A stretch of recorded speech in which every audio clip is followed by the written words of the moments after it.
Yo, what's up mga Serene Squad? Welcome back to the Serene Sessions. Ayan, di ko na patatagalin pa kasi may bago na namang kwento ang buhay love life ko. At di lang basta kwento, may sabit pa. Alam ko, curious na kayo kung ano nangyari. So sit back, relax, and let's dive in.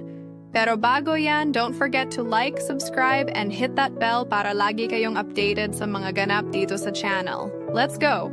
Dear DJ Serene, ako nga pala si Ella, 24 years old at mula sa isang mayamang pamilya. Lumaki akong hindi kinakapos sa buhay. Lahat ng gusto ko, nakukuha ko. Pero kahit ganon, hindi ako spoiled brat. Alam kong hindi sa pera nasusukat ang tunay na kaligayahan, lalo na pagdating sa pag-ibig. Dito nagsimula ang kwento ko. Nasa isang exclusive private school ako nung college nang makilala ko si Jace. Isang lalaking halos perpekto sa paningin ko. Matangkad, gwapo, at parang artistang nakatapak sa mundo ng mga normal na tao. Bukod sa itsura, sobrang bait at gentleman siya. Parang dream guy ng lahat ng babae. Pero sa akin siya lumapit, sa akin siya nahulog. At syempre ako rin sa kanya. Nagkaroon kami ng isang relasyon na akala ko'y mala fairy tale. Wala akong inisip na masama, wala akong duda. Mahal ko siya at alam kong mahal niya rin ako. Walang pwedeng humadlang sa amin, yan ang nasa isip ko. Pero sa bawat perfect na love story, may madilim na sikreto palang nagkukubli sa likod nito. Sa bawat love story, may best friend na laging andyan para sumuporta. O magbigay ng babala. Si Pia iyon para sa akin. Matagal na kaming magkaibigan, mula high school pa lang. Hindi lang siya best friend, para ko na siyang kapatid. Siya ang laging nagbibigay sa akin ng advice pagdating sa love life ko.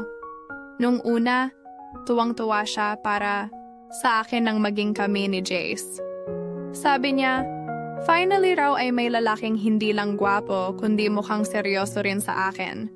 Pero habang tumatagal, napapansin kong parang nag-iiba ang tingin niya kay Jace. Parang may gusto siyang sabihin pero hindi niya magawang diretsuhin ako. Bes, sigurado ka ba talaga kay Jace? Tanong niya minsan habang nagkakape kami sa favorite naming cafe. Ha? Anong ibig mong sabihin? Sagot ko, medyo natatawa pa. Wala lang, parang ang daming bagay sa kanya na hindi natin alam. Doon nagsimula ang pagdududa ko. Pero dahil sobrang mahal ko si Jace, inisip ko lang na baka protective lang si Pia. Hindi ko akalaing may tinatago nga talaga ang lalaking mahal na mahal ko. Bago pa ako makaramdam ng alinlangan kay Jace, punong-puno ng kasweetan at masasayang ala-ala ang relasyon namin. Hindi ko malilimutan ang mga simpleng moments na pinaparamdam niyang espesyal ako. Isa sa pinakamasayang memorya ko ay noong dinala niya ako sa Tagaytay para lang ipakita ang sunrise. Hindi siya nagpaalam kung saan kami pupunta, basta nagising na lang ako isang umaga na may dala siyang kape at tinawag niya akong sumama sa kanya. Doon kami sa isang mataas na lugar nakaupo. Magkahawak kamay habang pinapanood ang unti-unting pagsikat ng araw. Ella, gusto ko lang malaman mo na ikaw lang ang babaeng gusto kong makasama habang buhay, bulong niya habang nakasandal ako sa balikat niya. Naalala ko rin noong bigla niya akong sinurpresa sa bahay. Akala ko busy siya sa trabaho, pero bigla siyang sumulpot sa harapan ko. May dalang bouquet ng paborito kong white roses at isang cake na may nakasulat na para sa pinakamahal kong Ella. Hindi ko napigilang maluha noon sa sobrang saya. At syempre, hindi ko malilimutan ang mga simpleng date nights namin. Yung tipong hindi naman kailangang magarbong dinner o mamahaling regalo, basta magkasama kami. Minsan, simpleng fishbowl date lang sa kalye, pero puno ng tawanan at lambingan. Kahit anong gawin namin, basta kasama ko siya. parang wala nang hihigit pa sa kaligayahang nararamdaman ko. Sa isip ko siya na talaga. Si Jace na ang lalaking makakasama ko habang buhay. Pero hindi ko alam, sa likod ng matatamis na alaalang ito, may isang mapait na katotohanang unti-unti nang nabubunyag. Ang saya-saya ko noon. Pakiramdam ko nasa tamang tao ako. Pero unti-unti, napansin kong may mga bagay na parang hindi tama. Madalas, hindi sinasagot ni Jace ang tawag ko kapag gabi na. Kapag tinatanong ko siya, palagi niyang sinasabing pagod siya sa trabaho o kaya ay may late meetings. Minsan, bigla siyang nawawala sa mga oras na dati naman kaming magkausap. May isang beses, niyaya ko siyang mag-dinner sa paborito naming restaurant. Excited pa akong pumili ng outfit pero nag-text siya bigla, "Babe, may emergency sa work. Next time na lang?" Nalungkot ako, pero syempre, naintindihan ko siya. Pero ang masakit, kinabukasan, nakita ko sa isang Instagram story ng kakilala namin na nasa ibang lugar siya. Hindi sa office, kundi sa isang hotel. At hindi siya mag-isa. Sinabi ko kay Pia ang nakita ko. Siya pa mismo ang nagsabing baka may ibang kasama si Jace na hindi ko alam. Bes, sigurado ka bang work talaga yung dahilan niya? Tanong ni Pia. Halatang may pag-aalinlangan. Hindi ako mapakali matapos ang nakita kong Instagram story. Alam kong may mali, pero hindi ko matanggap. Kaya naman isang gabi, napagdesisyonan kong sundan si Jace. Sinabi niya sa akin na may overtime siya sa opisina. Pero habang nasa kotse ako, nakita kong lumabas siya mula sa isang resto bar, kasama ang isang babae. Hindi lang basta babae, may kasamang batang nakahawak sa kamay niya. Parang gumuho ang mundo ko. Pilit kong kinakalma ang sarili ko, pero hindi ko napigilang bumaba ng kotse at lapitan siya. "Jace?" Tawag ko, nangangatog ang boses ko. Napalingon siya sa akin at sa isang iglap, nakita ko ang takot sa kanyang mukha. Hindi siya makapagsalita, hindi makagalaw. "Ano to?"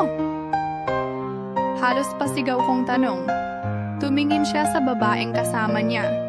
Lumapit ito sa kanya at doon ko lang napansin, may suot siyang singsing. "Jace? May asawa?" Hindi ko na narinig pa ang sagot ni Jace. Ramdam ko ang bigat ng katotohanang bumagsak sa harapan ko. Ang lalaking minahal ko ng buong puso, ang taong pinagkatiwalaan ko, may pamilya na pala. Pumikit ako, pilit pinipigilan ang luha ko. Pero hindi ko kaya. Mabilis akong tumalikod at tumakbo palayo. Hindi ko na kaya pang harapin ang sakit na dala ng katotohanang ito. Hindi ko alam kung ilang oras akong naglakad palayo sa kanila. Parang hindi ko na kaya pang mag-isip o makaramdam. Lahat ng alaala namin ni Jace ay parang nagsisilbing mga palasong sumasaksak sa puso ko. Ang mga sweet moments, ang mga pangako niya, lahat ng iyon ay nabasag na. Pati si Pia, sigurado akong may alam na siya pero hindi niya lang masabi. Nahulog ko ang cellphone ko sa daan at nagpasya akong maglakad na lang. Hanggang sa marating ko ang isang tahimik na parke. Umupo ako sa isang bench at doon ko napansin ang mga luha na matagal ko nang ipinagkait sa sarili ko. Tumulo na lang sila, walang patumangga, pati ang mga tanong ko sa aking sarili. Bakit ko pa siya minahal kung ganito lang pala ang magiging katapusan? Paano ko hindi nakita ang mga palatandaan? Sa gitna ng mga pagluha, naramdaman ko ang isang kamay sa aking balikat. Si Pia. "Bes, okay ka lang?" Tanong niya. Ang boses niya ay puno ng awa at pag-aalala. Hindi ko na kayang magsalita. Ang sakit. Hindi ko kayang harapin ang lahat ng ito. Kinabukasan, nakatanggap ako ng tawag mula kay Jace. Hindi ko ito sinagot sa simula, ngunit hindi rin siya tumigil. Kinuha ko ang cellphone ko at tumugon. Ella, please. Pwede ba tayong mag-usap? Ang pakiusap niya. Wala akong imik. At nang hindi ko narinig ang sagot ko, nagpatuloy siya. Hindi mo pa ba alam? Naghiwalay kami ng asawa ko. Pwede ba tayong mag-usap? Hindi ko kayang maghintay ng sagot. Gusto ko na lang siyang mawala. Gusto ko na siyang makalimutan. Pero sa kabila ng galit at sakit na nararamdaman ko, isang tanong pa rin ang patuloy na gumugulo sa aking isipan. Bakit hindi niya sinabi sa akin agad? Kaya nagdesisyon akong makipagkita sa kanya. Hindi ko na kayang magtago pa. Kailangan ko ng sagot. Huwag na sana akong dagdagan ng mga kasinungaling. Nagkita kami sa isang coffee shop DJ Serene. Ang mata niya, puno ng pagsisisi. Ako, wala nang ibang nararamdaman kundi galit at sakit. Sinabi ko sa kanya, "Bakit, Jace? Bakit mo ako pinaghirapan ng ganito?" Tahimik niyang tinignan ako bago nagsalita. "Ella, mahal kita. Pero, hindi ko rin alam kung anong nangyari. Si Ann ang asawa ko. Magkaiba na kami. At noong mga panahong iyon, hindi ko alam kung anong nangyari sa amin ni Ann. Kaya dumaan ako sa mga maling desisyon. Pero ikaw, hindi ko iniiwasan. Mahal kita." Pero hindi ko na pinansin ang mga salitang iyon. "Jace, kung mahal mo ako, bakit hindi mo ako tinanong tungkol sa nararamdaman ko? Bakit hindi mo sinabi na may asawa ka na? Alam ko si Ann pa rin ang pinakamahalaga sa'yo." Lumingon siya, parang may isang malaking katanungan sa kanyang mga mata. Alam kong may mga bagay siyang hindi kayang sagutin. Tama si Pia DJ Serene. Nagsinungaling siya sa akin, at ako naniniwala sa mga kasinungalingang iyon. "Paumanhin, Jace. I think this is over," sabi ko. At hindi ko na inalintana kung may mga luha na nagsimulang dumaloy sa aking mga mata. Hindi ko na kayang maging bahagi pa ng isang relasyon na puno ng mga pagtataksil. Matapos ang aming pag-uusap, nagdesisyon akong magtulungan na lang sa sarili ko. Hindi ko na kayang magpatuloy sa relasyon na puno ng takot, pagkabigo, at pagkakanulo. Ang sakit ay tumagal pa ng mga linggo, DJ Serene, pero ang bawat araw ay nagsilbing hakbang ko patungo sa kalayaan mula sa mga kasinungalingang iyon. Pia, walang sawa akong iniintindi, pinapakita ang mga tunay na bagay na dapat kong matutunan. Nagsimula akong mag-focus sa sarili ko, sa mga bagay na hindi ko napansin noong ako'y nakatali kay Jace. Hindi ko na kailangan ng isang lalaki na magbibigay sa akin ng sakit. Nais ko na lang matutunan kung paano magpatawad, hindi lang kay Jace, kundi pati na rin sa sarili ko.